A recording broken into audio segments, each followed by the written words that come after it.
नमस्कार, मैं हूं महेश बहुगुणा। आइए द साउंड ऑफ मैटरनिटी मातृत्व की आवाज प्रोग्राम खास पेशकश में आपका स्वागत है।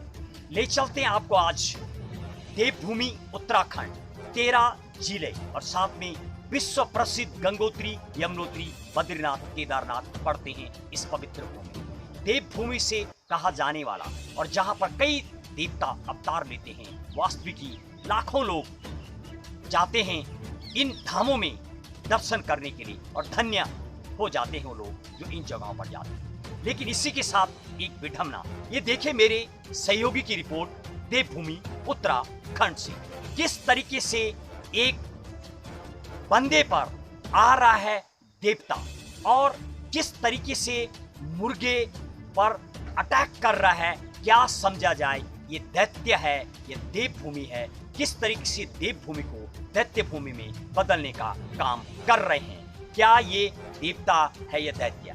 मेरे दाईं तरफ आप देखिए, पूरी तरीके से टावल लेकर के पशु पर अटैक किया जा रहा है और जिंदा उस मुर्गे का खून पिया जा रहा है। साथ ही साथ और जिंदे बकरे को उठा करके सीधे मुंह में ले जाया जा रहा है। क्या ये देवता के लक्षण कहे जा सकते हैं या दैत्य के लक्षण? ये देखिए, इस तरीके से आज भी क्रूरता देखने को मिल रही है और जनता भी दिखाई दे रही है पूरी ताली पीटती हुई देवता के गुणगान करते हुए दिखाई दे रहे हैं। कहाँ है वो कथा वक्ता जो पूरे विश्व प्रसिद्ध कथा वक्ता भी इन जगहों पर जाके कथा करते हैं और धामों के दर्शन करते हैं। और इस तरीके से क्या सरकार, प्रशासन और कोई राजनेता आएंगे जो इन पर लगाम लगाएंगे? कोर्ट का पूरा आदेश, क्या पशु क्रूर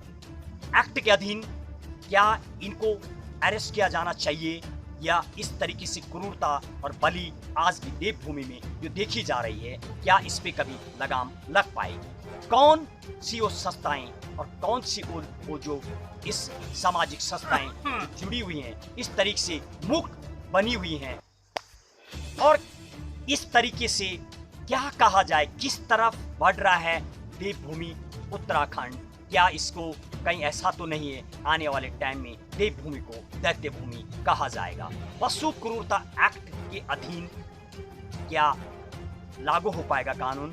कौन सी सरकार होगी? जबकि देवभूमि की बात करूं, सरकारों का बराबर आना जाना, कभी कांग्रेस तो कभी बीजेपी का बना हुआ है, लेकिन जीरो ग्राउंड पर अभी भी अंधविश्वास में शायद लोग डूबे हुए हैं। मेरे सहयोगी के कई दूर दराज गांव, अभी भी ऐसे कई गांव जहां पर ये पूरे देवताओं का तांडव भी देखने को मिलता है। कई जगह पर बलि भी 100 बकरियां तक बलि चढ़ाई जाती हैं। तो क्या इन देवताओं को दैत्य कहा जाए, राक्षस कहा जाए या देवता कहा जाए? शायद अंधविश्वास को बाहर करने के लिए प्रशासन को और साथ में राजनेताओं को, सरकारों को प्रॉपर काम करना होगा। अब न रहेगा भ्रष्टाचार, न रहेगा भ्रष्टाचारी, भ्रष्टाचारियों की खैर नहीं। जय हिंद, जय भारत।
यो सीन रखिबा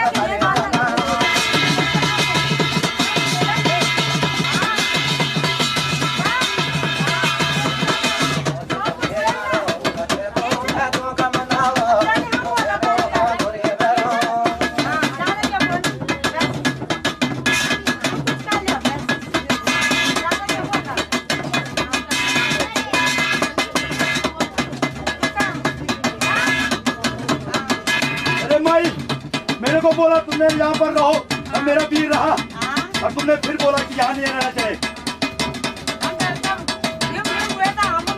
मेरा वीर आए थे